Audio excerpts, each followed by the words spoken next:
The bills we are marking up today represent an important step for this committee, and they show just how much can be accomplished on a bipartisan basis. I'm especially pleased today to see that one of today's bills includes legislation I recently introduced, which would create the new Medicare coverage opportunity for intensive outpatient programs. Appreciate Ms. Chu's mention of that and her work on this as well. Advancements in medical knowledge and technology have revolutionized the way mental health care is delivered, and in many areas, care has transitioned away from psychiatric hospitals and toward community-based outpatient care. Unfortunately, Medicare coverage has not always kept pace with these changes.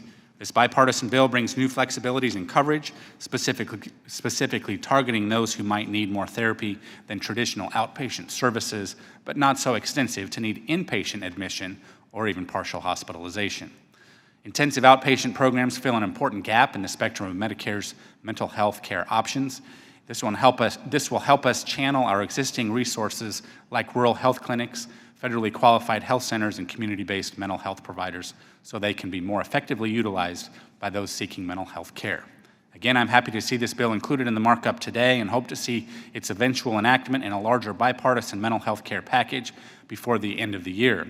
Also, I would like to mention, as Ms. Chu did, another mental health bill that we have been working on, the PEERS Act, allowing for peer support specialists to participate in behavioral health integration services covered through Medicare. This is a low-cost, common-sense bill which would increase access to effective resources already available in communities across the country.